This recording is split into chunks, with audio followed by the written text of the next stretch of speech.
पूर्णिमा का दिवस। तो आइए पहले देखते हैं कि गुरु पूर्णिमा का इतिहास क्या है। गुरु पूर्णिमा का जो ये पर्व है,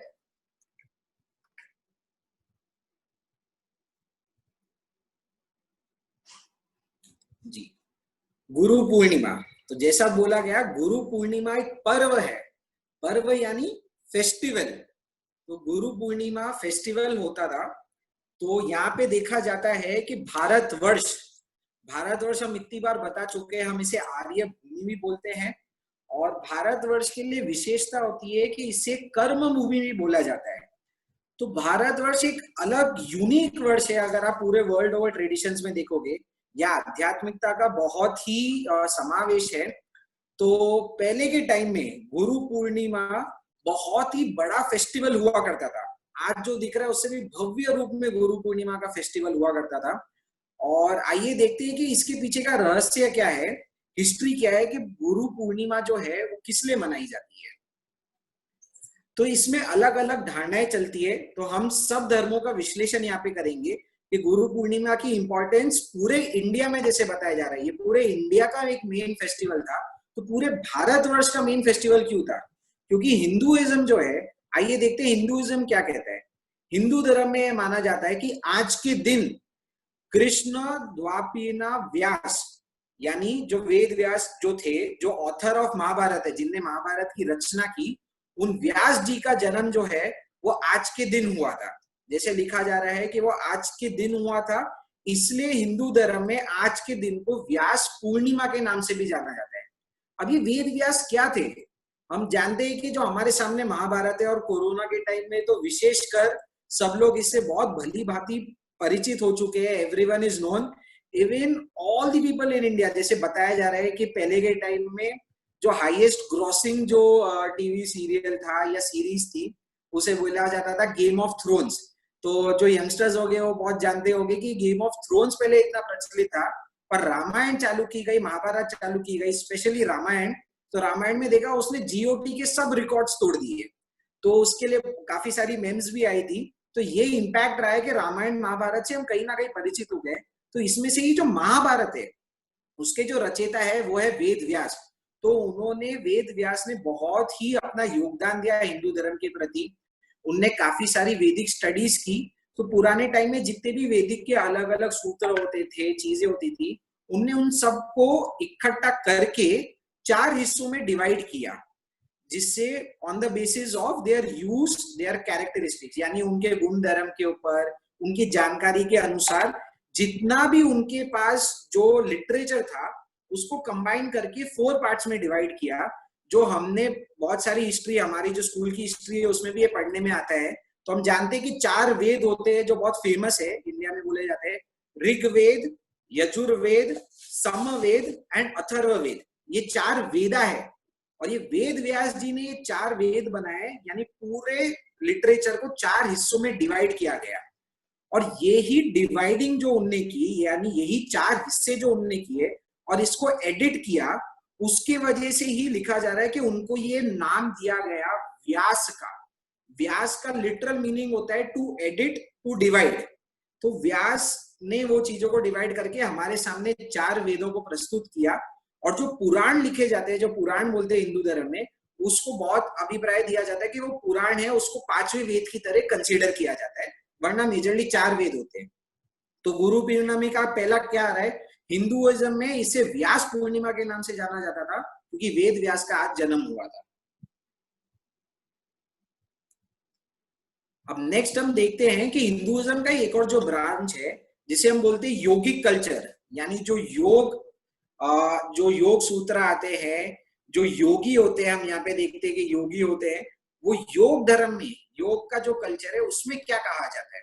तो आप देखोगे जितने भी योगी है वो शिव भक्त होते हैं। तो योगिक लॉर में क्या बोला जाता है कि गुरु पूर्णिमा, यानी आज के दिन पे शिवा, जो शिव भगवान थे, जिसे योग वाले बोलते हैं कि वो आदि गुरु है, आदि योगी है, यानी सबसे पहला योगी जो इस धरती पे हुआ था वो थे शिव भगवान महादेव। इसलिए उन्हें फर्स्ट गुरु भी बोला जाता है, आदि गुरु।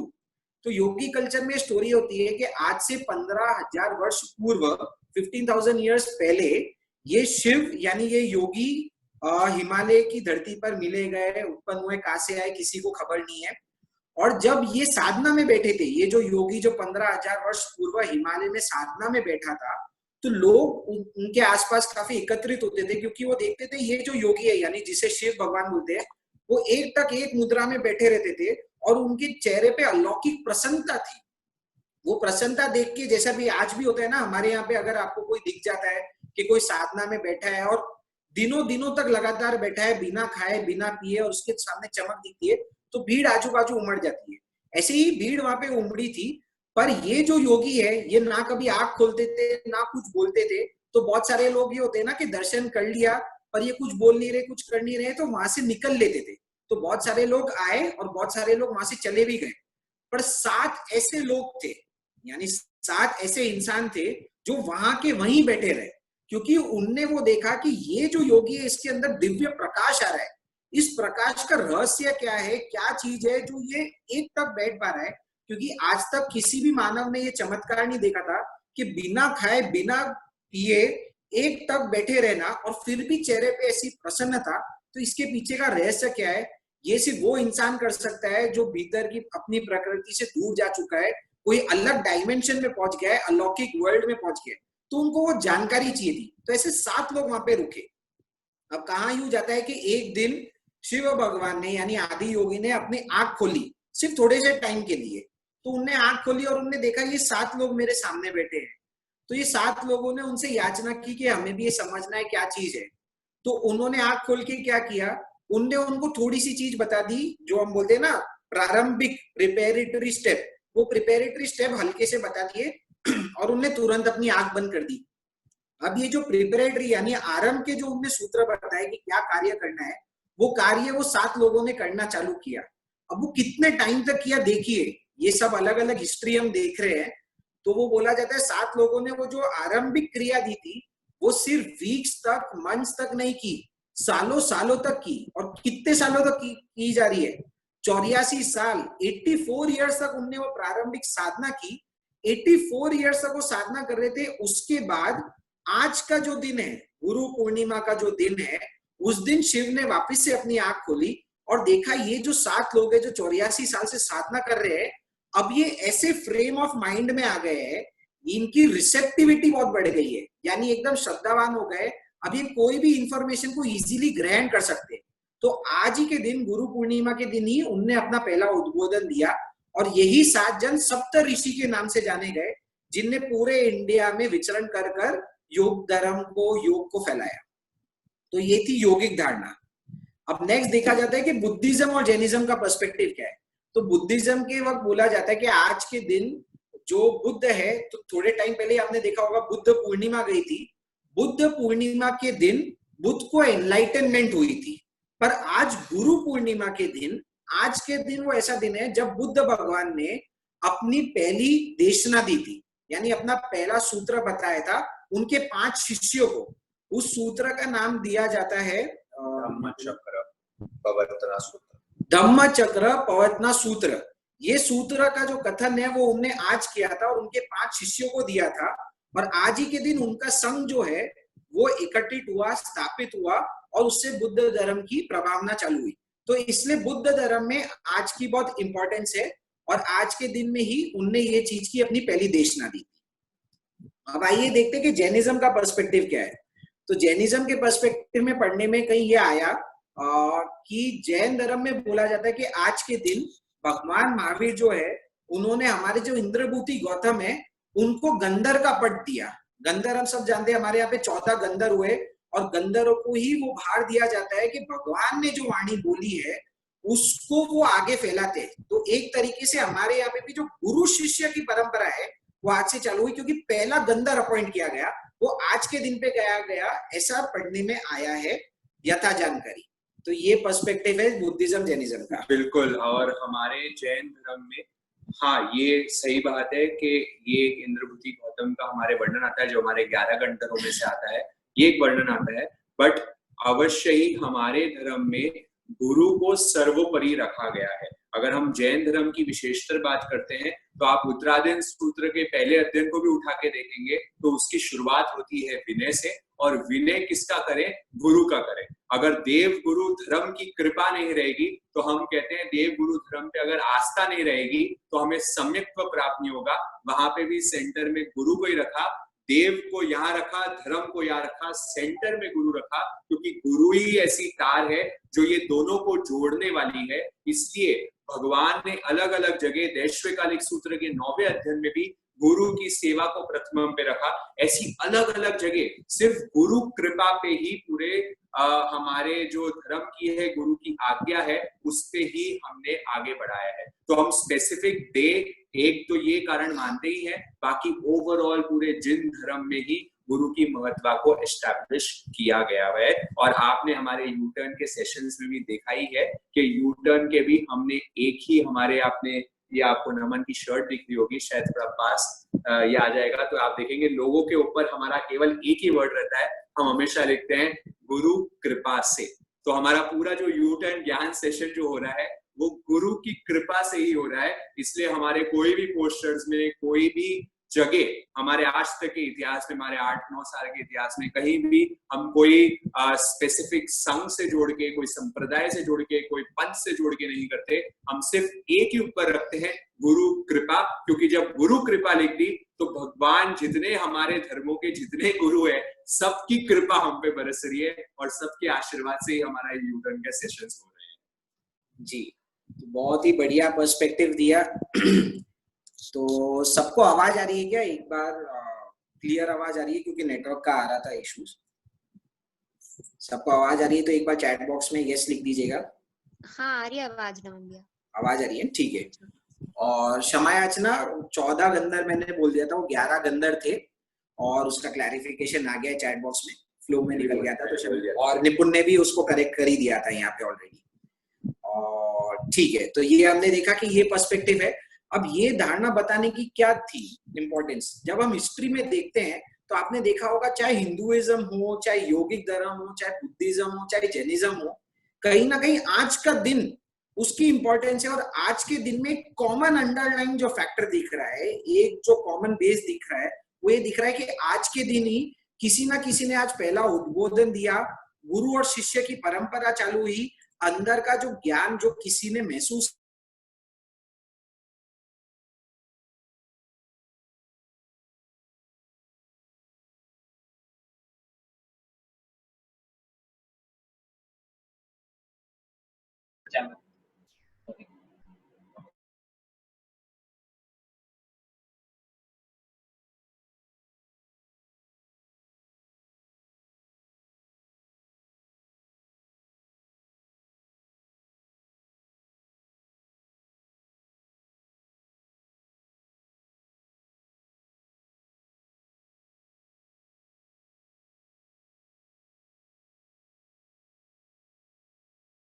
चारों जगह ही एक कॉमन प्रिंसिपल दिखाई दे रहा है।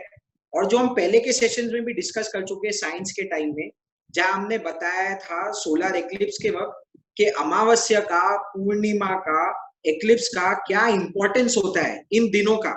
तो आज वापिस से पूर्णिमा का दिन है। साइंस के पर्सपेक्टिव से भी देखा जाए, धर्म के पर्सपेक्टिव से भी देखा जाए, तो आज का जो पूर्णिमा है उससे बोला जाता है it is the brightest full moon. तो फुल मून तो बहुत आते हैं, पूनम तो बहुत आती है, पर आज का सबसे ब्राइटेस्ट होता है। तो सबसे ज्यादा प्रकाश जो देता है वो आज का देता है, क्योंकि लॉन्गेस्ट डे जो होता है, अब तक समर का टाइम चल रहा था, 21 जून को लॉन्गेस्ट डे आया था। और ये अब जो फेज चालू हो गया है वो दक्षिणायन का फेज चालू हो गया है। दक्षिणायन में जाते वक्त जो सबसे बड़ा पूनम होता है वो आज का होता है।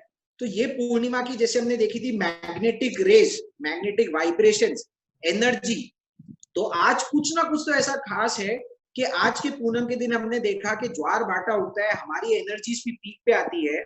हमारे संत ऋषियों ने ये देख के देखा होगा कि आज के दिन एनर्जी इतनी ऊपर हो जाती है कि पूरा ज्ञान प्रस्फुटित हो जाता है, ज्ञान बिखरने में आ जाता है, ज्ञान दिखता है, सब लोगों को बढ़ता है। तो आज की पूनम का स्पेसिफिक बहुत इंपॉर्टेंस है वो लोगों के लिए जो भीतर की साधना करना चाहते हैं। तो बाहर का गुरु तत्व, अंदर का गुरु तत्व आज ज्यादा विकसित होता है प्रकृति की सहायता से। तो इसका ये इंपॉर्टेंस है गुरु पूर्णिमा का। अब हम देखते हैं कि गुरु शब्द का लिटरल अर्थ क्या है, गुरु का मतलब क्या होता है। तो गुरु शब्द को अगर देखा जाए तो वो दो तत्व से बना हुआ है। पहला है गु, दूसरा है रू। गु का मतलब होता है डार्कनेस, इग्नोरेंस, यानी जो अंधकार है उसे बोला जाता है गु। और रू का मतलब होता है उसको निकालने वाला, उसको हटाने वाला, उसको दूर करने वाला। तो गुरु का शाब्दिक अर्थ मतलब क्या हुआ, वो इंसान, वो व्यक्ति, वो तत्व, वो चीज जो अंधकार को दूर भगाता है, अंधकार को दूर करता है, अंधकार को मिटा देता है, वो ही गुरु होता है। अब ये अंधकार कौन सा है, ये अंधकार जो बोला जाता है, ये अंधकार हमारा अज्ञान रूप है। तो यानी एक दृष्टि से देखा जाए, स्पिरिचुअल दृष्टि से देखा जाए, तो हमारे अज्ञान के तत्व को, अज्ञान के अंधकार को जो दूर भगाता है वो गुरु होता है। अब एक और अर्थ आता है गुरु शब्द का, वो ये होता है, गुरु वो होता है जो लक्ष्य है, वो लक्ष्य अपने शिष्य को दिखाता है। और वो लक्ष्य अपने शिष्य को दिखाता किस तरीके से, वापिस से यही प्रक्रिया से कि वो अंधकार को हटाता है, इग्नोरेंस को हटाता है, अज्ञानता को हटाता है, और जो हमारा सही लक्ष्य है उस लक्ष्य पर दृष्टि गोचर करवाता है, वो गुरु होता है। तो उसमें वर्ड आता है कि एक और वर्ड होता है गुरु, गुरी, सॉरी गुरी, जो आपको स्लाइड पे दिख रहा होगा। तो गुरी, गुरी का मतलब क्या होता है, गुरी का मतलब होता है आत्मिक प्रिंसिपल, यानी वो आत्मा का तत्व, वो ध्रुव तत्व जो हमारे अंदर विद्यमान है, जो शाश्वत तत्व है, वो गुरी, वो जो लक्ष्य है, वो लक्ष्य को जो दिखाने वाला है वो गुरु होता है। ये सेकंड अर्थ है। एक और अर्थ आता है गुरु का, वो ये होता है, गुरु वो होता है जो सब एट्रीब्यूट्स और सब फॉर्म से परे होता है। तो वो किस तरीके से होता है, यहाँ पे गुरु को कैसे लिया गया, गु जो शब्द है, गु रिप्रेजेंट करता है गुणातीत। गुणातीत के मतलब क्या होता है, जो गुणों से भी अतीत हो गया है, गुणों के भी परे चले गया, गुणों से भी और ऊपर उठ गया है, एक अलग डायमेंशन में पहुंच गया है, जो गुणातीत है, वो गुर शब्द रिप्रेजेंट करता है।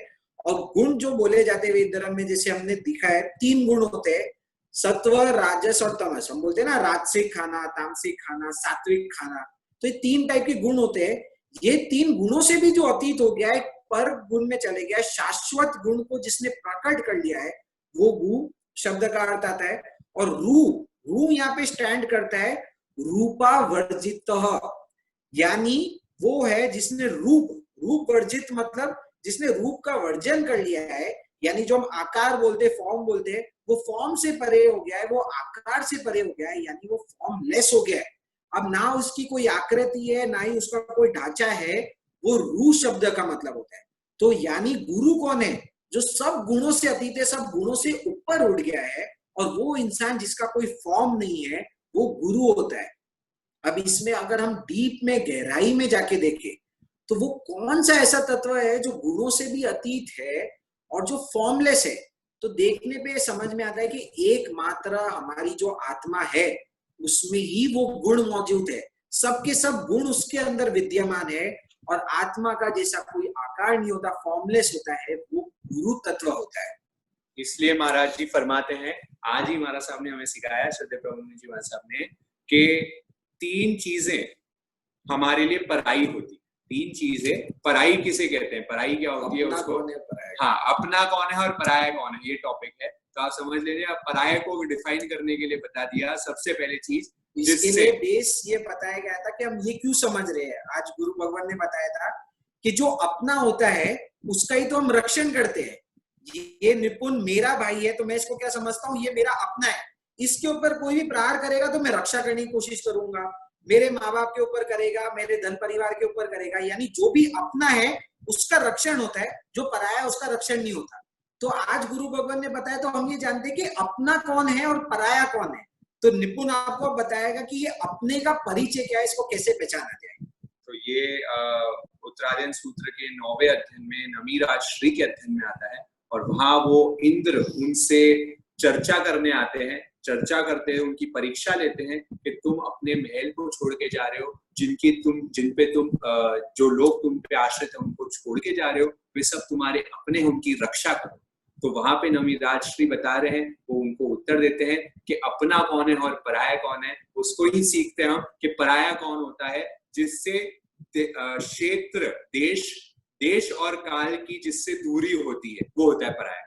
जिससे देश और काल की, देश माने क्षेत्र, तो क्षेत्र या काल की जिससे दूरी होती है वो होता है पराया। ये सबसे पहली डेफिनेशन, स्पेस एंड टाइम। ठीक है, तो जैसे कोई मेरे से दूर है या मेरे से स्पेस है तो वो मेरे से पराई चीज है। मतलब मेरे और नमन में भी अभी आप देख सकते हैं स्पेस है, स्पेस गैप है, तो ये भी मेरा अपना नहीं हुआ, ये मेरा पराया ही हुआ। जिससे टाइम की दूरी, अभी आप सब मेरे से दूर बैठे तो आप भी सब पराये हो गए, वो दूरी जहां पे अभी आ गई तो समझ लेना वो चीज पराई है। ये तो सबसे पहली डेफिनेशन हो गई। दूसरी डेफिनेशन और गहरी जाती है, वो बोलते हैं जो उत्पत्ति और विनाश युक्त है, जो उत्पत्ति और विनाश युक्त है वो पराया है। मतलब जो जन्मता है, जो मरता है, जन्मता है, मरता है, और प्रतिक्षण मेरा शरीर भी साइंस कहती है कि हर क्षण मेरा शरीर क्या हो रहा है, जन्म रहा है, मर रहा है। इसमें बिलियंस ऑफ सेल्स है और कंटिन्यूअसली जन्म मरण कंटिन्यूअसली चल रहा है। तो हर जगह क्या हो रहा है, कंटिन्यूअसली चेंजेस हो रहे हैं, उत्पत्ति विनाश हो रही है, तो वो भी मेरा हो नहीं सकता। और तीसरी डेफिनेशन कहते हैं जो अपने को अपने द्वारा प्रकाशित नहीं कर सकता, जो अपने को अपने द्वारा प्रकाशित नहीं कर सकता वो भी होता है पराया। ठीक है, तो पराया चीज हो गई। तो ऐसे ही आप अपना सोचे, अपना कौन हो सकता है, तो अपना तो वही हुआ जिससे क्षेत्र और काल की बिल्कुल भी दूरी ना हो। तो आप देख लें ऐसी कौन सी चीज है, क्षेत्र और काल की, ये चैट बॉक्स में फिर आप लोगों को उत्तर देना है, जिससे क्षेत्र और काल की बिल्कुल भी दूरी ना हो। दूसरी डेफिनेशन बताई, जो उत्पत्ति विनाश युक्त नहीं हो, जिसका कभी उत्पाद नहीं होगा, जिसका कभी विनाश नहीं होने वाला। और तीसरी चीज जो है, जो अपने को अपने द्वारा ही प्रकाशित होने वाली है, कोई और उसमें सक्षम ही नहीं है प्रकाशित करने वाली। ऐसी कौन सी चीज है?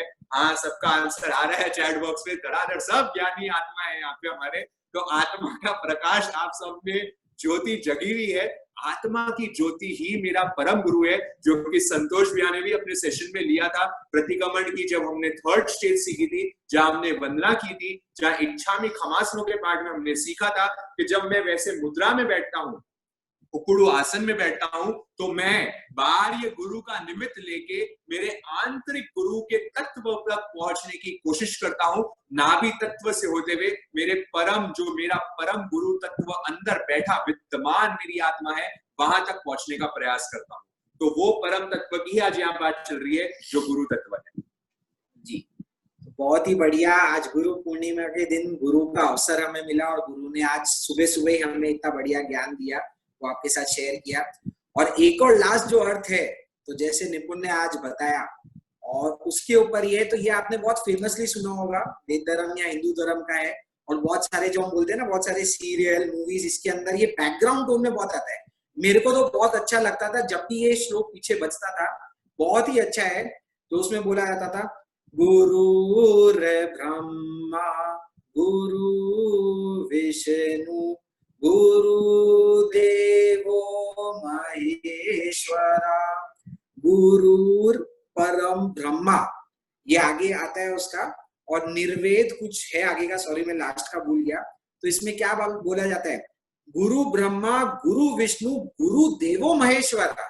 तो यहाँ पे हिंदू धर्म में जो बोला जाता है त्रिवेणी, ब्रह्मा विष्णु और महेश, महेश यानी शिव भगवान। ये जो तीन है, ये तीन मेन कारक माने जाते हैं हिंदू धर्म में। तो यहाँ क्या बोला जाता है, श्लोक की गाथा क्या बोल रही है, गुरु ही ब्रह्मा है, गुरु ही विष्णु है और गुरु ही शिव है। अब अपेक्षा से देखा जाए कि ये है क्या, ब्रह्मा क्या होता है, ब्रह्मा किसको रिप्रेजेंट करता है, ब्रह्मा होता है क्रिएटर, यानी जो क्रिएट कर रहा है। विष्णु कौन होता है, विष्णु होता है डूअर, ऑपरेटर, स्थायी तत्व, जो प्रिजर्वर है, जो प्रिजर्व करके रखता है, नित्य रहता है, हमेशा रहता है, वो विष्णु होता है। और तीसरा है देवा महेश्वर, शिव। तो शिव की परिभाषा क्या है, शिव को बोला जाता है वो डिस्ट्रॉयर है। तो हमने देखा होगा शिव का, अपने बचपन में सीरियल में देखा होगा ना, शिव की तीसरी आंख खुल गई तो तांडव कर देते हैं, और सब लोग डरते हैं कि अगर शिव ने तांडव कर दिया तो पूरी सृष्टि का विनाश हो जाएगा, क्योंकि शिव को बोला जाता है डिस्ट्रॉयर। तो ब्रह्मा क्रिएटर, विष्णु प्रिजर्वर और शिव है डिस्ट्रॉयर। गुरु को क्या उपमा दी गई है, गुरु तीनों है, क्रिएटर भी है, प्रिजर्वर भी है और डिस्ट्रॉयर भी है। यही अभी समझे, जैसा निपुण ने बताया था, उत्पाद, हमारे यहाँ जैनिज्म में क्या आता है, उत्पाद, व्यय और ध्रुव, 3 तत्व आते हैं, उत्पाद, व्यय और ध्रुव। तो जैसे अभी बताया कि जो उत्पन्न हो रहा है नष्ट हो रहा है, तो यानी क्रिएशन, उत्पन्न क्या होता है, क्रिएशन, उत्पन्न होना ब्रह्म तत्व हो गया। जो व्यय हो रहा है, जो नष्ट हो रहा है, डिस्ट्रॉय हो रहा है, वो शिव का तत्व हो गया। और जो ध्रुव तत्व है, जो हमेशा रहने वाला है, जो प्रिजर्व है, वो ही विष्णु हो गया। ये हमारे समझने का फेर हो गया। हम बोलते कई ब्रह्मा को पूछ रहे, शिव को पूछ रहे, विष्णु को पूछ रहे, हमारा धर्म ऊंचा, उनका धर्म ऊंचा। सब में आप देखोगे तो कॉमन लाइन आती है, उन्होंने ब्रह्मा विष्णु महेश के नाम से दे दिया, किसी ने उत्पाद वे ध्रुव बोल दिया। क्रिश्चियन धर्म में देखा जाए गॉड जो बोला जाता है, गॉड, अगर आप गॉड का एक अर्थ देखेंगे, मालूम है क्या होता है, GOD। जी का मतलब क्या होता है, जेनरेटर। जेनरेटर मतलब जो जेनरेट करता है, क्रिएट करता है, ब्रह्म का तत्व होता है, उत्पाद का तत्व होता है, वो जी हो गया। ओ क्या होता है, ओ होता है ऑपरेटर, यानी विष्णु हो गया, ध्रुव तत्व हो गया। और डी क्या होता है, डी होता है डिस्ट्रॉयर, जो डिस्ट्रॉयर हुआ शिव हो गया, वह का तत्व हो गया। तो आप देखो हर धर्म में, चाहे क्रिश्चियन हो गया, हिंदू हो गया, जैनिज्म में हो गया, कॉमन प्रिंसिपल ही तो आ रहा है, उत्पाद, वे और ध्रुव। और गुरु को बता दिया, गुरु तीनों है, गुरु ब्रह्मा भी है, विष्णु भी है, महेश भी है, और फिर बोला जाता है गुरु परम ब्रह्मा है। तो वो गुरु का तत्व चाहे बाहर का हो, तो जैसा निशु ने बताया, जो आप लोगों ने भी आंसर में दिया, आत्मा, आत्मा ही वो परम तत्व है, जो ऊपर भी बोला जा रहा है गुणातीत है, ऊपर भी जीत, जो फॉर्मलेस है, गुणों से अतीत है, उत्पाद ध्रुव के चक्कर में नहीं है, जो ध्रुव शाश्वत तत्व है। महाभारत में जो कृष्ण भगवान जब आते हैं, जिसको विष्णु का अवतार बोला जाता है, बार बार अर्जुन को क्या सीख दे रहे, मैं पहले भी था, आज भी हूँ, आगे भी रहने वाला हूँ, मैं ही हमेशा रहता हूँ, मैं ही हमेशा देखता हूँ, मैं ही आपको गाइड कर रहा हूँ। वो तत्व को पहचानना है, वो एक्चुअल रूप में अंतर का गुरु है। बाहर गुरु की बहुत अपेक्षा है, वो नैमित्तिक है, वही गुरु हमें हमारे भीतर के विद्यमान गुरु का परिचय करवाते हैं। जैसे संतोष भी बार बार बोलते हैं, चाहे लोगस का पाठ लिया, गुरु का लिया, प्रार्थना यही होती है कि मेरे भीतर जो कैवल्य बीज है, केवल रूप बीज है, सिद्ध का तत्व है, गुरु का तत्व है, वो प्रकाशित हो, मैं स्वयं प्रकाशित हो जाऊं। इसलिए हमारे गुरु के भी जो गुरु है, हमारे श्रद्धेय गुरु प्रमोद मुनि साहब, उनके जो गुरु है, हमारे गुरु हस्ती, जो हमारे आचार्य, जिनका सबके ऊपर बहुत बहुत उपकार है, जिनकी नेशराय में हम है, जिनका हम अप्रत्यक्ष रूप से उनकी कृपा को हम महसूस कर पाते हैं, वो गुरु अस्थि का भजन जब वो अपने भीतर में गए, तो उनने भजन की कड़ियों में ये बताया, जो हमने आपसे पहले भी शेयर किया था, मेरे अंतर भया प्रकाश नहीं अब मुझे किसी की आस, मेरे अंतर भया प्रकाश नहीं अब मुझे किसी की आस। क्या बोल रहे गुरु अस्थि, जो निशु ने, निपुण ने लास्ट पॉइंट आपको बोला था, जो स्वयं प्रकाशमय हो वो ही अपना है। तो हमारे गुरु अस्थि क्या बोल रहे हैं, जब मैं अंतर गया तो मेरे अंतर मैंने क्या देखा, मेरे अंतर भया प्रकाश। आज के दिन अब मेरे अंतर से प्रकाश आ गया है, यानी मेरे को मेरे आत्मा का स्वरूप दिख गया है, भीतर से प्रकाशमान हो रहा है। अब आज के दिन, अब से मुझे किसी की आस नहीं है। वो क्या बोल रहे हैं कि अब मेरे को कोई गुरु की आवश्यकता नहीं है। गुरु किस रूप में, बाह्य गुरु की आवश्यकता नहीं है, कोई भगवान की आवश्यकता नहीं है, क्योंकि मैंने मेरे अंदर के प्रकाश को देख लिया है, स्व प्रकाशित हो गया हूं, मेरे अंदर का गुरु जाग गया है, मेरे अंदर का आत्मिक तत्व जाग गया है, जो मेरे को मार्गदर्शन प्रदान करेगा। वो तत्व तक पहुंचने के लिए ही हमारी पूरी साधना है, वही एक्चुअल रूप में गुरु है। तो गुरु जो हमने बताया था, डिस्पेलर ऑफ डार्कनेस, जैसे ही ज्ञान का प्रकाश फूटेगा, जो बोला जा रहा है ना, किसका प्रकाश, ज्ञान का प्रकाश फूटेगा, तो अज्ञानता रूप जो अंधकार है वो ऑटोमेटिकली विलीन हो जाएगा। तो हमें पर गुरु और स्वयं के गुरु की आवश्यकता है। ये है गुरु का अर्थ। अब देखते हैं कि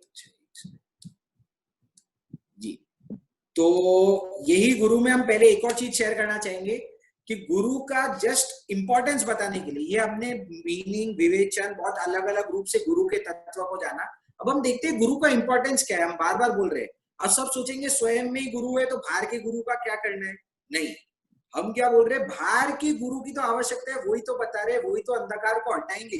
तो गुरु कौन होता है पहले समझे, और गुरु की जरूरत क्या है, क्या उनकी जरूरत है, क्या उनकी इंपॉर्टेंस है। तो जैसा बताया, वो अज्ञान के अंधकार को दूर भगाते हैं।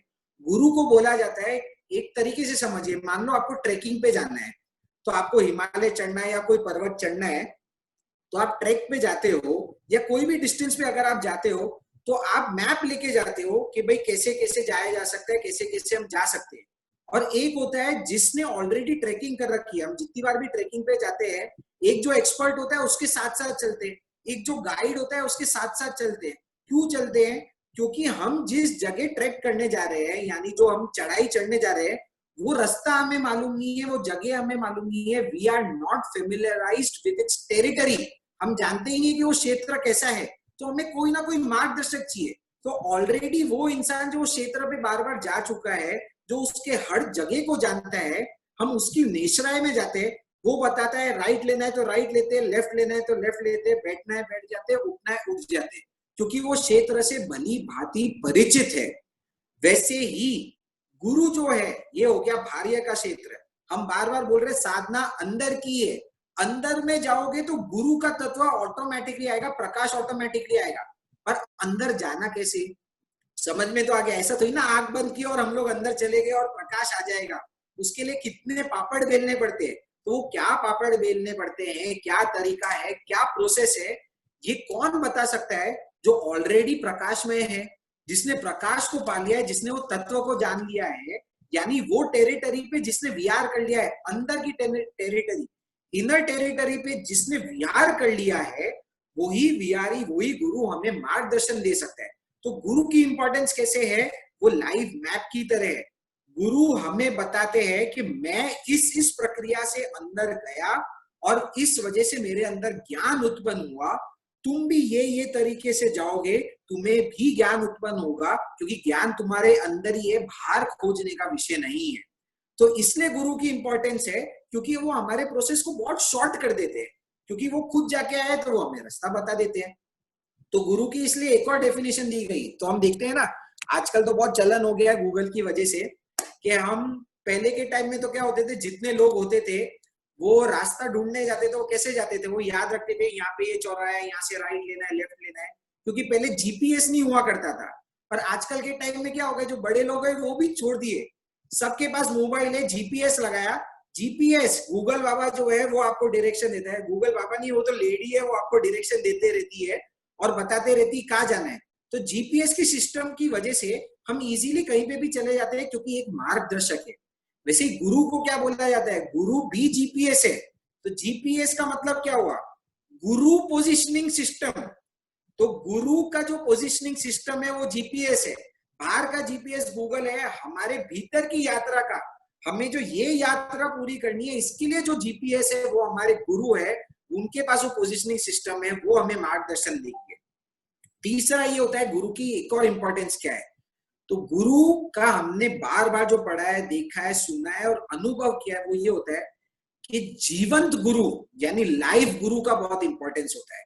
एक होता है जो अपेक्षाकृत गुरु है, गुरु तत्व ऐसे तो किसी से भी पाया जा सकता है। एक बार मैंने कहानी पढ़ी थी, हिंदू धर्म में कोई एक संत है, उनको जब पूछा गया था, विख्यात संत है, मेरे को नाम याद नहीं आ रहा, कि आपका गुरु कौन है। तो उनने क्या कहा, मेरे गुरु कितने, उनने कुछ बोला कि मेरे तो कम से कम 24 या 30 गुरु है। तो उनने गुरु के नाम बताया कि मेरे लिए गुरु कौन था। वो बोलते एक चींटी है, वो मेरे लिए गुरु है, मेरे लिए जो पेड़ है वो गुरु है। तो बोले छोटा से छोटा जो चींटी है, उससे लेकर बड़ा से बड़ा जो समुद्र है, वो भी मेरे लिए गुरु है। तो उनने अलग अलग गुरु बताया। तो वो किस रूप में बताया, कोई भी ऐसा तत्व निमित्त जिससे देख के मेरे अंदर का अंधकार दूर हो जाता है, वो मेरे लिए गुरु तुल्य हो गया। ये एक परिभाषा हो गई। ये हम है कि बाहर से देख के हमारे अंदर इतनी जागृति हो कि हम समझ पाए। दूसरा इंपॉर्टेंस होता है लाइव गुरु का। तो लाइव गुरु कौन होता है, जिससे हम इंटरैक्ट कर सकते हैं।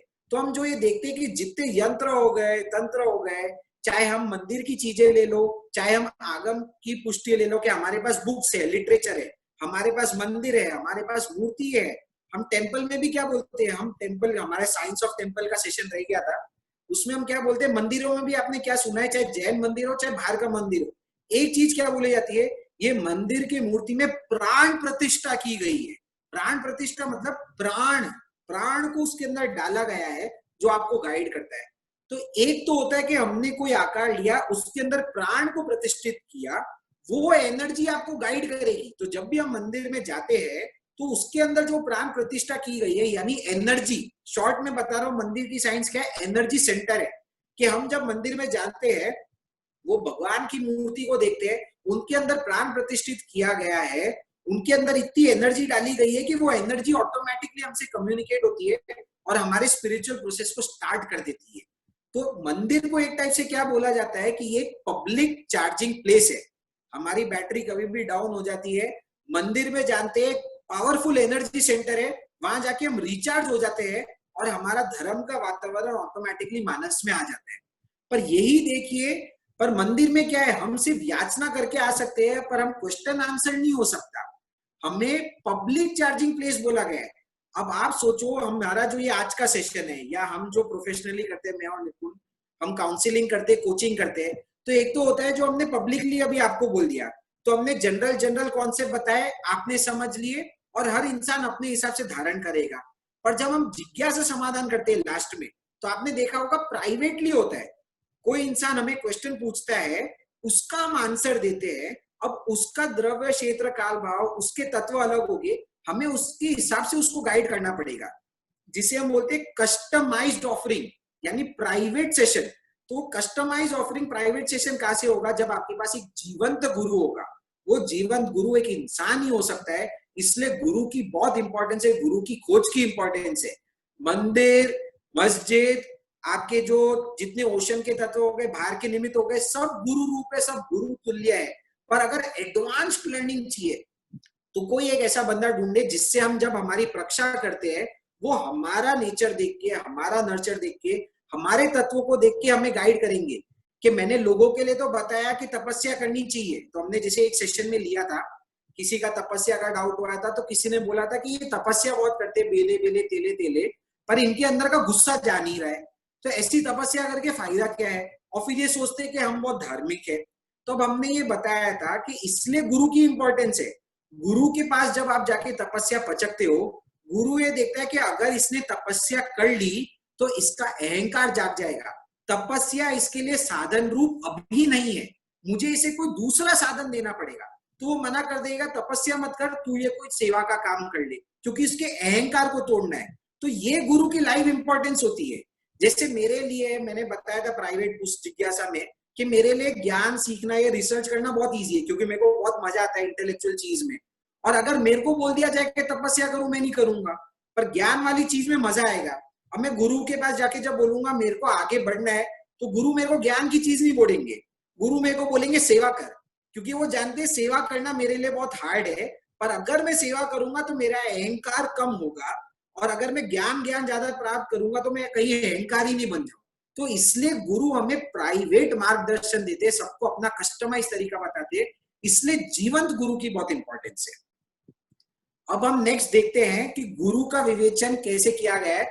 तो हम थोड़े दोहों को लेंगे। कबीरदास जी हमारे बहुत फेवरेट है, आप सबके भी फेवरेट हो गए, हम जानते ही है। उनने बहुत योगदान दिया है भारतीय संस्कृति को, तो उनके दोहे, उनने गुरु के ऊपर क्या लिखे, आइए देखते हैं। तो उससे कहीं ना कहीं हमें गुरु की और इंपॉर्टेंस जो है वो हमें इस्टेब्लिश हो जाएगी। तो ये फेमस कोट जो आप सबको मालूम ही होगा, गुरु गोविंद दोहु खड़े काके लागू पाए, बलिहारी गुरु आपकी गोविंद दियो बताए। ये तो हम सबने ही सुना है कि क्या बोल रहे हैं। तो गुरु और गोविंद, तो अगर आपके सामने गुरु आ जाए और गोविंद आ जाए, यानी भगवान आ जाए, तो क्या अंदर की जिज्ञासा क्या आ रही है कि अगर मेरे सामने गुरु भी आ रहा है और भगवान आ रहा है, तो मैं विडंबना में हो गया कि मैं किसके पैर को पहले लगूं, किसको पहले वंदना करूं। तो क्या बोला जाता है आंसर के रूप में, बलिहारी गुरु आपकी गोविंद दियो बताए। पहला वंदन किसे करना है, पहला वंदन गुरु को करना है, क्योंकि गुरु ने ही तो आपको बताया कि गोविंद कौन है, गुरु ने ही तो हमें बताया कि भगवान कौन है।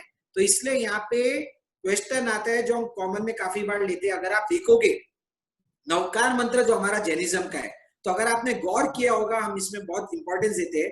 पहला पद जो लिया गया है वो है नमो अरिहंताण और दूसरा पद लिया गया है नमो सिद्धाण।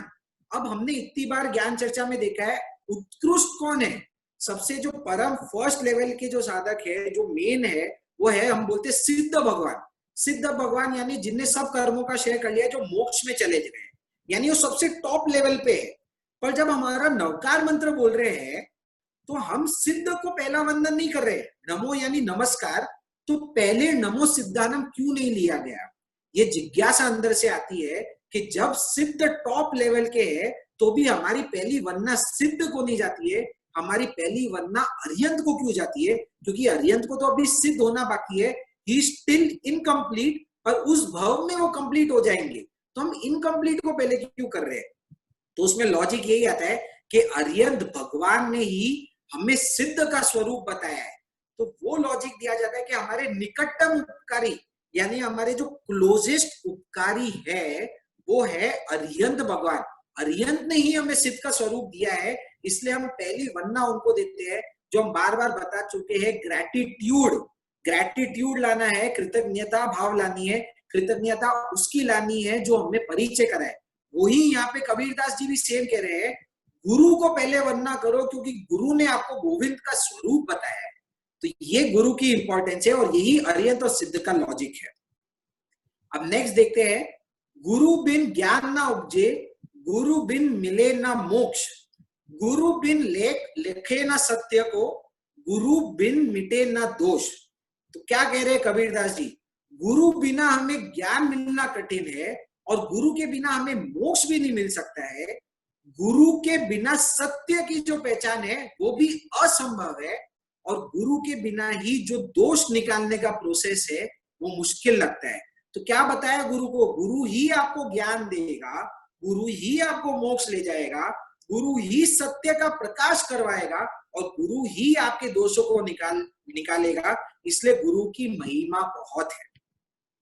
नेक्स्ट देखा जाता है गुरु के ऊपर क्या बोला जा रहा है, गुरु पारस को अंतरो जानत है सब संत, वह लोहा कंचन करे ये करी लहे महंत। तो क्या बता रहे कबीरदास जी? पारस का जो पत्थर होता है वो पारस का पत्थर जिसको छूता है उसको गोल्ड बना देता है, पर वो लोहा कंचन करे। पारस पत्थर तो सिर्फ लोहे को सोना बनाता है, पर गुरु कैसे है? गुरु ऐसे हैं, जब शिष्य को ज्ञान देते हैं, जब शिष्य को शिक्षा देते हैं तो वो उसको अपने समान ही बना देते हैं। वो हर इंसान को अपने समान बना देते हैं, सिर्फ लोहे को नहीं।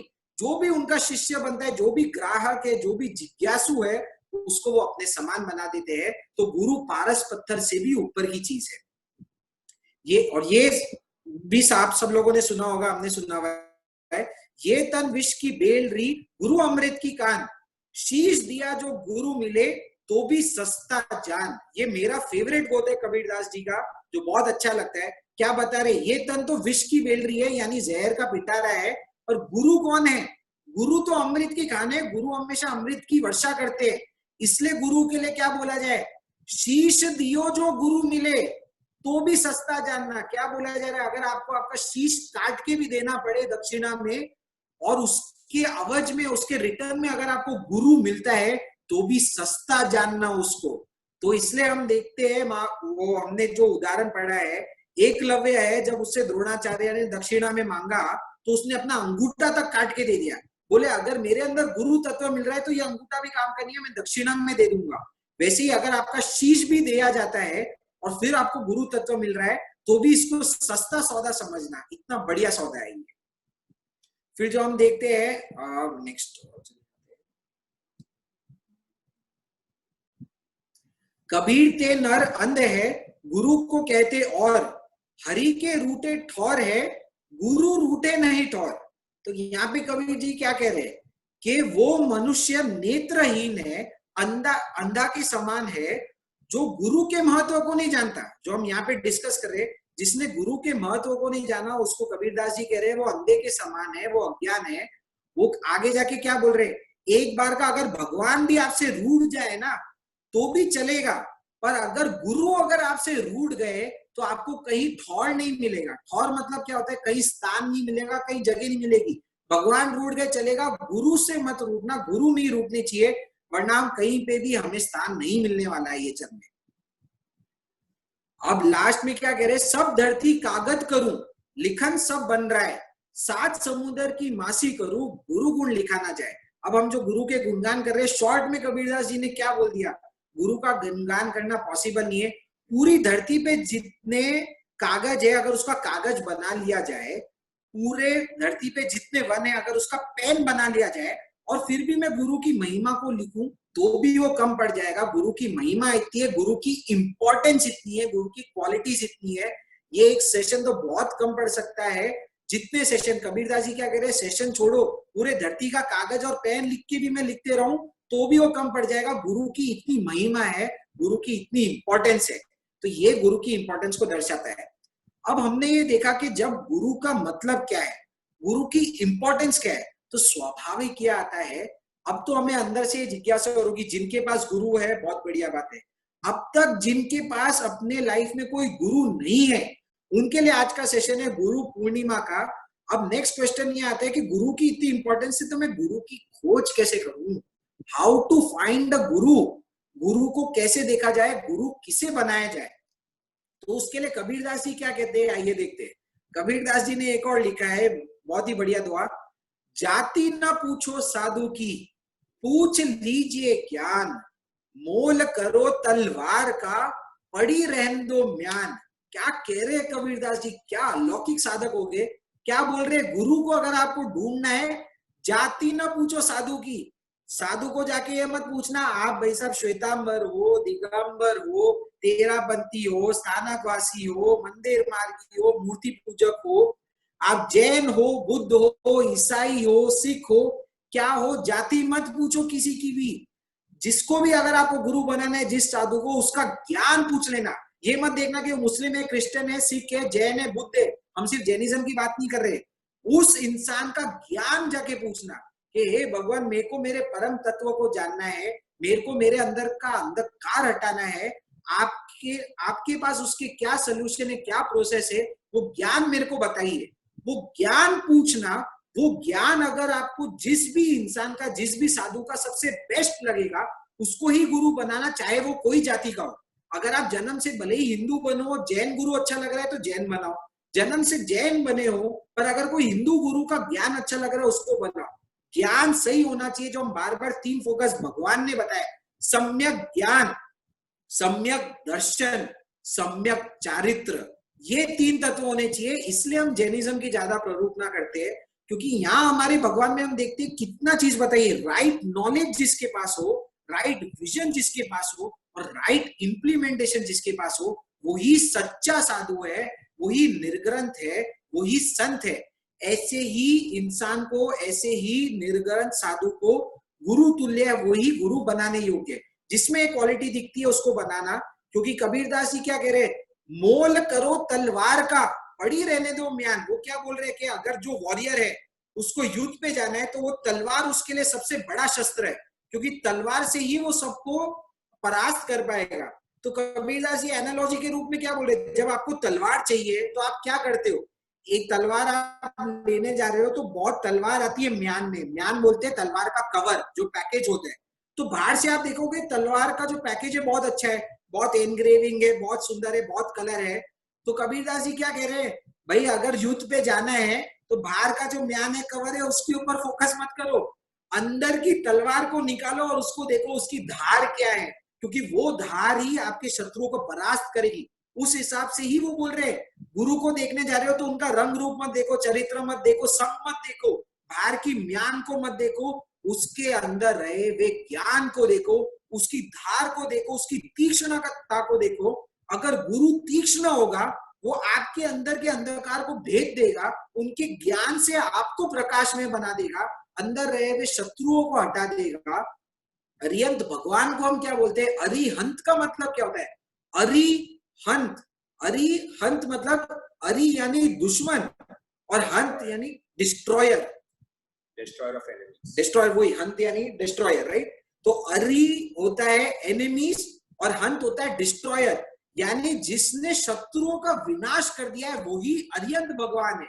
वैसी ज्ञानदारी तलवार वो गुरु हमें दे सकता है, वैसे गुरु की आप खोज करें और वो उससे ही अपना गुरु बनाए, ये क्वेश्चन है, ये आंसर है।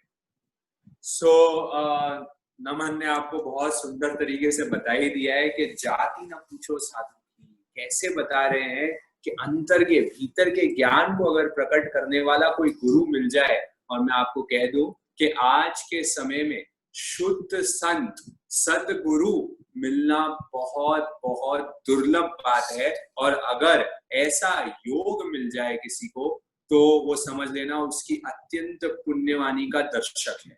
और इसलिए हम कहते हैं, ये नमन आपको शायद समय के अभाव से बता नहीं पाया, पर हम इस बारे में जरूर आपको बता देंगे, अवगत करा देंगे कि बहुत लोगों के पास शायद अभी सदगुरु नहीं मिले होंगे। उनको लग रहा होगा, अरे मेरे को तो अभी भी ऐसे गुरु नहीं मिले, मेरे को कौन है जो मेरे आत्म तत्व के बारे में मेरे को बता देगा और जो मेरा मार्गदर्शन करेगा। तो उनके लिए आंसर यही आता है कि अगर उनको उनके लाइफ में गुरु चाहिए तो आप जिज्ञासु बने। There is only one thing, प्यासे को पानी मिलता ही है, भूखे को भोजन मिलता ही है। ऐसे ही भगवान की भक्ति करने वाले को, धर्म के मार्ग पे चलने वाले को, धर्म की रुचि रखने वाले को अपने आप स्वतः गुरु ढूंढते हुए शिष्य को पहुंचाएगा, शिष्य के पास पहुंच जाएगा और आपको अपना गुरु मिल जाएगा। इसलिए जिज्ञासु बने, खोज में पड़े। अगर आप धर्म की, अध्यात्म की शुद्ध खोज में बढ़ते हैं तो आपको ऑटोमेटिक रास्ते मिलने लग जाएंगे, अवसर मिलने लग जाएगा। हमारे बहुत सारे सेशंस में ऐसे आ रहे हैं। आज भी एक जन ने हमें भेजा है उनका फीडबैक कि पता नहीं, मैं इतने टाइम से धर्म से डिस्कनेक्टेड थी, पर इस लॉकडाउन पीरियड में पता नहीं कहां से यूटर्न ज्ञान सेशंस के बारे में मालूम पड़ा, और मेरे जो गुरु, मतलब उनके भी जो गुरु प्रमोद मुनि जी महाराज साहब थे, वो पहले उनसे कनेक्टेड थी, उनकी कृपा मेरे को आप लोग के सेशंस के दौरान मिलती रही। मतलब उनका ही जो कृपा है वो कहीं ना कहीं निमित्त बन के हमारे आपके उन पे पहुंच पाया। तो ऐसे ही ऑटोमेटिक जब आपकी प्यास जगती है, जब आपकी भूख जगेगी, तो आपके पास गुरु पहुंच ही जाएंगे। और मैं और नमन का और हमारे पूरे परिवार का ये सौभाग्य रहा कि हमें बचपन से ही स्वाभाविक तौर से, नेचुरल तौर से एक गुरु को हमारे पास गुरु की कृपा रही। और हमें हमारे, आप समझ लीजिए, परिवार के जो हमारे गुरु रहे वो आचार्य हस्तीमल जी महाराज साहब की परंपरा से रहे। तो आचार्य हस्तीमल जी महाराज साहब की विशेषकर हमारे डागा परिवार पे कृपा रही।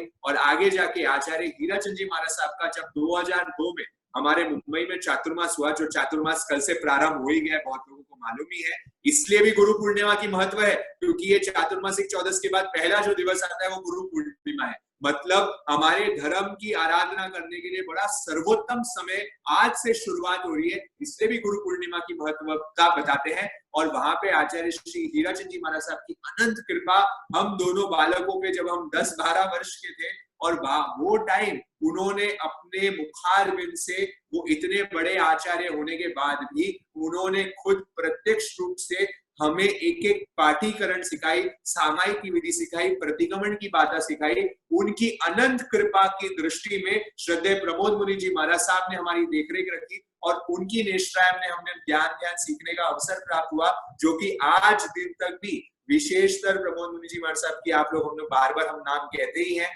उनकी, क्योंकि गुरु भक्ति है, गुरु पूर्णिमा है। तो आज मैं पूरा अवसर लूंगा कि पूरी भक्ति कर पाऊं। देखिए ध्यान क्या होता है, ध्यान में एक मार्ग होता है भक्ति का। बहुत लोग ध्यान करते हैं ना, भक्ति से ध्यान करते हैं। तो जिनको भी आज ध्यान का, क्योंकि टाइम हो चुका है, लोगों के मन में आ रहा है कि भैया अब तो ध्यान का समय हो गया, ध्यान कराओ। तो आज का जो ध्यान है वो गुरु गुणगान है, क्योंकि गुरु की भक्ति में अगर आप लीन हो जाएंगे तो वो गुरु का ही ध्यान मुझे केवल ज्ञान तक पहुंचाने में सक्षम है। तो आप लोग आज गुरु गुणगान करते हुए, मैं और नमन आपके समक्ष हमारे गुरु की भक्ति कर रहे हैं। आप लोग अपने गुरु की भक्ति करें, नहीं तो हमारी गुरु की भक्ति में लीन हो जाइए। वही आज का ध्यान होने वाला है। तो आप देख ले, प्रमोद मुनि जी महाराज साहब की ऐसी विशेषतर कृपा रही कि इन अबोध हमारे अल्पज्ञ, हम ऐसे, मतलब हम तो इतने शिष्य में कह दूं कैसे थे कि उनको परेशान करते थे, हर रोज नए नए क्वेश्चन ले जाके उनको परेशान करते थे। और वो इतने, क्योंकि वो इतने, मैं कह दूं कि इतने ज्ञानी संत, अपने ध्यानी संत, तो बहुत लोगों की भीड़ उनके पास रहती ही रहती है। उनके पास कंटिन्यूसली पूरे देश भर के लोग रहते हैं, पर फिर भी, और ऐसे हमारे आचार्य श्री भी इतनी भीड़ उनके पास रहती है, पर फिर भी उनके अमूल्य समय में से, उनके कीमती समय में से हमेशा हमें आगे पथ रखा, हमें आगे होके ध्यान, हमारा ज्ञान अर्जन करवाया। एक एक चीज खुद ने, ऐसा नहीं किसी को बांट दी कि ये संत तुम सिखा देना, ये संत तुम सिखा देना, या और कोई सिखा देना। खुद ने अभी तक भी खुद ही हमें पढ़ाने का हमें नसीब प्राप्त होता है। उनको हमने आलोचना करी, प्रायश्चित लिया, और आप देखेंगे, क्योंकि नमन ने आपको बता दिया, जाति ना पूछो साधु की, हम पूछ लीजिए ज्ञान। उनके ज्ञान की जब बात करते हैं तो हमने तो देखा ही है कि उनके जैसा बहुश्रुत, आज के समय में मैंने बहुत संतों के दर्शन भी करे हैं हमने, पर ऐसे संत हमें मिलना बहुत दुर्लभ हुआ जिनका ज्ञान इतना निर्मल है और इतना सूक्ष्म है। मैं जब आपको महाराज साहब की बातें बताता हूँ तो मैं आपको ये बात बता के रहूंगा ही कि उनका ऐसा दिमाग है, जिन्होंने उनके दर्शन किए हुए वो जानते हैं कि उनका कंप्यूटर जैसा माइंड है। अगर आपने उनके 10 साल पहले भी दर्शन किए होंगे, है ना, और आज आप उनके दर्शन करने जाएंगे तो वो आपको एज इट इज वो समय भी बता देंगे, वो दिन भी बता देंगे, वो जगह भी बता देंगे कि आप क्या कब दर्शन करने गए थे। और अगर आपने उनको एक बार आपका नाम बता दिया तो उनको हमेशा याद रह जाता है। मतलब वो पढ़ते हैं कोई चीज, उनको स्मृति में बैठ जाती है। और हमने आज तक तो उनको कोई किसी ने क्वेश्चंस पूछा है और वो निरुत्तर हो गए हो, मतलब वो आंसर नहीं कर पाए हो, ऐसा देखने को मिला नहीं हमें। हर क्वेश्चन का बहुश्रुत एक व्याख्या आती है शास्त्र की, कभी हम बात करेंगे तो एक व्याख्या आती है, एक संत कैसा, एक क्वालिटी आती है जो हर संत में नहीं होती है। एक संत को कहते हैं बहुश्रुत, जिसके पास अपूर्व ज्ञान होता है, बहुत ज्ञान होता है, जो आज के टाइम में तो संभव नहीं है। पर बहुश्रुत के तुल्य ही कोई संत अगर हमें देखने मिले तो हमारे गुरुजी हमें मिलने लगे, जिन्होंने ज्ञान के साथ, देखिए सिर्फ ज्ञान के साथ अगर ध्यान की गंगा नहीं बहेगी ना तो ज्ञान कुछ रहने वाला नहीं है। और ज्ञान भी कैसा, जो प्रत्यक्ष ज्ञान हो, जो आत्मा से फूट रहा हो। ऐसे प्रमोद मुनि जी महाराज साहब, जिन्होंने हमारे भीतर से प्रकाशमान, उनका ही जो ध्यान साधना है वो हमें विद्या हमें सिखाई। और वो ध्यान शिविर भी जो जानते हैं, ध्यान में भी गहराई में उतरे हुए ऐसे हमारे साधक हैं वो।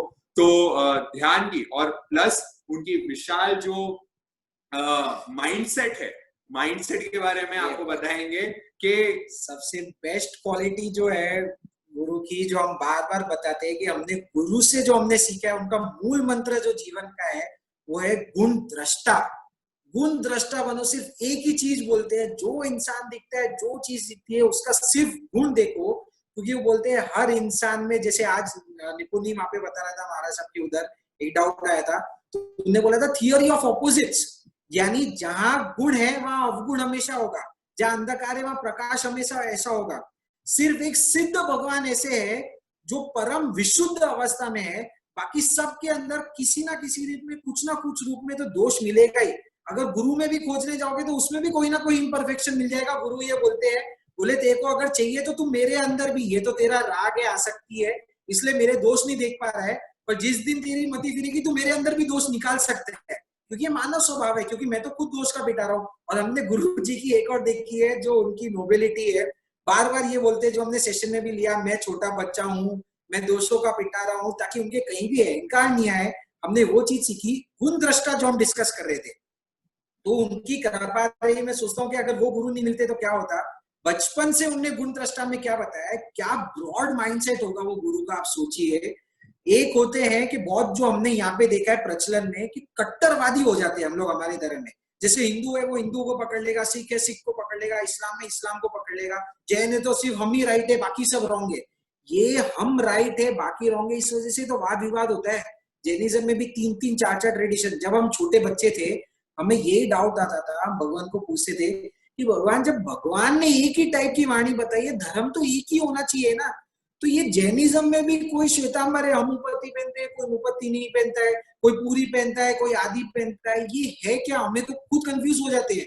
या तो आप सब गुरु, और हम लिटरली ऐसे डाउट उठते थे, हम ये बोल रहे हैं ना, कितना गुरु को परेशान किया हमें पता नहीं, और कैसे कैसे वो डाउट को एंटरटेन करते थे। हम बोलते थे ये हमें समझ में ही नहीं आ रहा है, ये तो बहुत कंफ्यूजन है, आप राइट हो वो राइट हो, किसकी सुनना किसकी नहीं सुनना, इससे अच्छा तो छोड़ ही देना।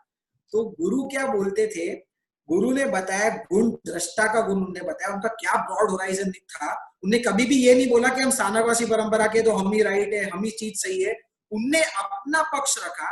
साथ में क्या बोला, जब हमारी उम्र बढ़ गई, जब हमारा थोड़ा ज्ञान बढ़ गया, तो जब ये क्वेश्चन जब हमने पूछा था, थोड़ा जब हम एज में बढ़ गए थे, तब उन्होंने क्या बोला, अब तो तुम्हें भी थोड़ा ज्ञान आ गया है, आप ऐसा करो, आपके सामने भगवान की वाणी है जो शास्त्रों में लिखी गई है, आप उसे खुद पढ़ो, खुद समझो और उससे बैरोमीटर रख के एनालाइज करो कौन राइट है कौन रॉन्ग है, और जो आपको समझे आप उसको फॉलो करो, क्योंकि हम किसी की निंदा विकता नहीं करते, सब अपने रूप में कहीं ना कहीं सही धर्म कर रहे हैं।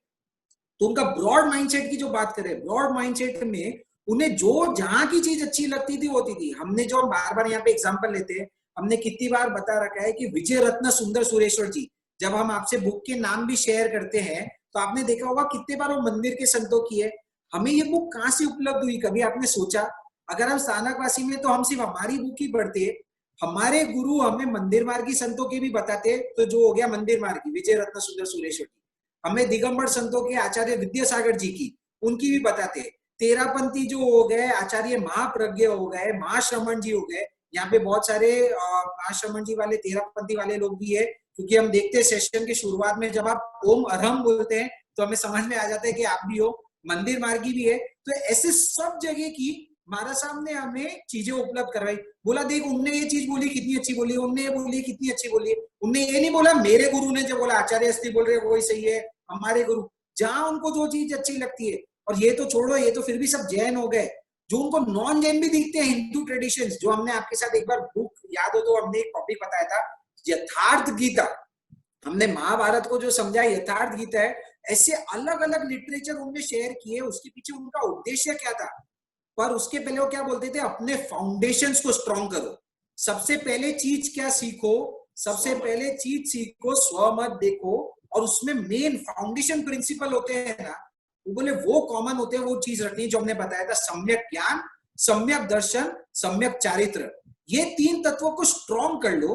अगर ये फाउंडेशन स्ट्रॉन्ग हो गया और श्रद्धा, श्रद्धा अगर आपके अंदर विकसित हो गई, उसके बाद आप कहीं से भी कोई भी चीज उठाओगे, आपकी दृष्टि सही रहेगी।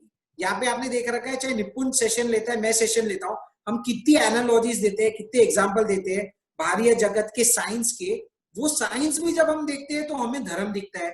निशु जब बाहर के एग्जाम्पल, परिवार के एग्जाम्पल दिखता है, धर्म दिखता है, तो वो दृष्टिकोण ही वैसा बन जाता है जब फाउंडेशन क्लियर है।